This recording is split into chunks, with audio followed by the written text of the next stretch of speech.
What's up, guys? This is CyberSharks showing you how to download Linux Mint and run it while you're running Windows. Any Windows operating system. Well, when I mean any, I mean XP, Vista, or Windows 7. I'm running Windows 7, so I'm going to show you how to do that through Windows 7. What you need to do is download the ISO file first. So go to download on linuxmint.com and go to live CD 32-bit or live DVD. Only difference is the DVD already has stuff included, and the CD is just the basic, and that's the one I use. You can't. I don't think you can do a 64-bit with the emulator I use, which is VMware Workstation. So I'm just going to do 32-bit. I always choose torrent because these mirrors don't always work. I've never had to download completely through the mirror, except once I think, and the torrent always works, so I always click the torrent. After downloading the ISO file, I kind of remember where you save it. Mine's always in downloads, and I go to VMware Workstation on my desktop. And only thing different between the VMware Workstation and the player is the Workstation allows you to do a little more editing features, record, do snapshots, and all that, and it allows you to allocate or to change the settings as how much the processor you use, how many gigs, and all that.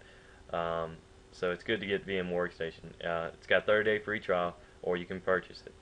But just click New Virtual Machine when you get that downloaded, and click the ISO file you just downloaded, and then Next, and then click which operating system it's going to be. And it's going to be a Linux, and I choose 2.4 kernel, and then Next, and then I type in what it is, Linux Mint 32-bit, and then Next.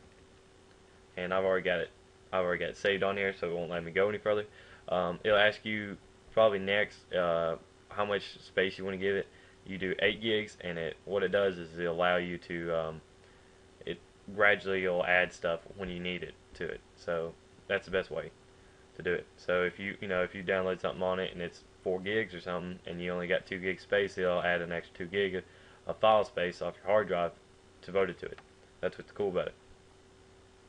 And after installing that, you'll have a summary of everything it's about to install, and there's like an edit settings or something like that, or edit details or something like that. You need to click that and choose you want to adjust the memory or the RAM up from 256 to 512, 548.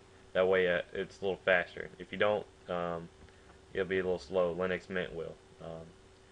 And after doing that, just click power on, and it'll power up, and you'll load through the screen and everything, and you'll eventually come to Linux Mint 9 Isadora. As you can see, it's very plain Jane. It looks a lot like Windows. It's got the same file structure. Well, not the same file structure, but very similar file structure, and very similar menus. So it's very easy transition from going to Windows to Linux, and it's really neat. It's a really good operating system, and it's free. I'll have a video to show you how to use Linux Mint. If you got any questions on doing that, if you're new to it, I can show you all that and some of the best programs for Linux. I'll do that in the next video. So I'll have a link either in the description or as a little comment box up here. So anyways, if you got a question, comment, leave them up here. I'll be glad to answer them. And I'll see you guys later.